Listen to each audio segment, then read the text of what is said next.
to impose the Sharia on the general population. Now, whether it's the correct interpretation or not is another matter, but it's certainly his testimony has presented, and he's been over any number of times. He's testified to Congress, he's spoken to the Pope. His testimony is quite different from the testimony of the Orthodox, and I don't know whether it represents regional differences. I'm certainly not prepared to say that one is telling the truth and one isn't. I've met Max Korath, the bishop. He certainly seems to be a person of high degree of trustworthiness, and I certainly am not prepared to dismiss his very, very, the man just is terribly concerned about the situation of Christians in southern Sudan. Okay. Two basic responses. One, of course, that I stand by the basic criterion, and I'm not here to defend any government. I condemn any and all Muslim government if they don't comply with Sharia. But I think we have to be quite careful also about the kind of testimonies we hear. And let me give you an example that happened just last week when I was in Sudan, almost 10 days ago. In the meeting, somebody stood up, even though he was from outside of Sudan, and he said, the problem with the Sudanese government is that they impose on people to change their names to Muslim names, and they should change their religion.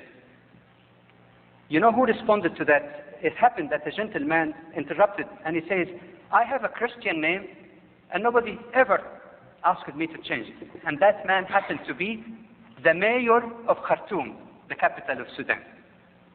So this is the kind of thing that we have to really be careful about. Secondly, there seems to be a common notion, erroneous notion, that Sudan is basically two. The Arab Muslims in the north and the Christians in the south. Actually, in the south there are Muslims, there are Christians, and the majority even, or the larger proportion, even is animists.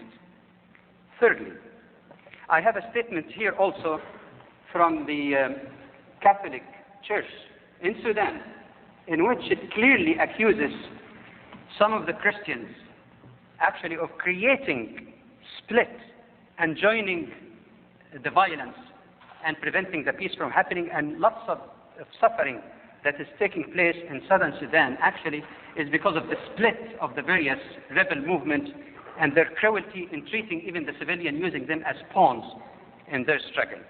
Finally, again firsthand, I have seen a paper presented in this meeting by a professor of Sharia who is the head of the Quranic College in Khartoum, in which he said clearly that the constitution or the legal framework that the Sudanese government is considering now is to exempt non-Muslims from the application of Sharia, except of course when it comes to criminal law. I mean, a killer, whether he's a Muslim or Christian. This is even over and above the law and right that has been guaranteed historically and theologically, that in the matter of personal law they are entitled to that. But even in some other civil aspects, they are also considering that the Islamic Sharia, they would be exempt, except that a Muslim in the south could ask that Sharia could be implemented to him because of his particular faith. And when we come again to the issue of minorities, we'll try to give not only what the Sudanese government is doing, but the ta'sil, the authentication of this exemption from the opinion of some jurists, even though they are not the majority. But this is a topic on minorities that I hope inshallah we'll get to. Please, before we go to any other subject, do me a favor by responding to this very quick. What you said still contradicts what we hear on the media here, but not only the West media, United States or England or France, it's also from the Middle East media. Like if you read an Egyptian newspaper, Saudi newspaper, Kuwait, I don't want to keep mentioning names, but they tend to agree with what we hear here, that there's some aggression, this government has to be I'm putting words in their mouth now, but they want to get rid of it. Very, very simple response. Are these free media? Yeah. Are these free media? They are not. The media in Egypt, the media in Saudi Arabia are government controlled. What about us? Not only this, but the rulers of these countries have been used by Western powers, to tell you the truth, to implement their designs against any country that they think is not towing the line. Let me give you one example of this, if you want to be frank about it. The Sudanese government published, documented with evidence, with the number of shipping policies that shows that the Saudi government sent 3 ships loaded with equipments of war material from the Gulf War and was sending them to Garang, the Christian rebel in southern Sudan, through the port of Mombasa in Kenya. But because there was some agreement between the Sudanese and Kenyan government, the Kenyan government refused to let these arms being unloaded. Here is a Muslim a country claiming to be a Muslim country. I'm not talking about the people. A government claiming to apply Sharia, but because they are aligned with the American administration and they are told to tighten the noose around the Sudanese government because they say we want to apply Islam because there is this paranoia about Islam and so-called fundamentalism, which is an erroneous term, they implement what the government is telling them. The same thing, Mubarak is a puppet in the hand of the Americans. There's no secret about it. And actually, it was only recently, during Gafar Numeri, there was no problem. But when the system in Sudan changed a little bit, we find that he is trying to arouse any problems again, especially in the area of Halayib and the disputed borders between Egypt and Sudan. These rulers are not doing what their people want them to do or what they think is better for their country. They are doing what they are told to do. And what kind of media do we have there? It's not the Time magazine or the Financial Times. It's controlled by the government. May I add something here? Do you mind if I go to Dr. Shearer here and get back with you, please?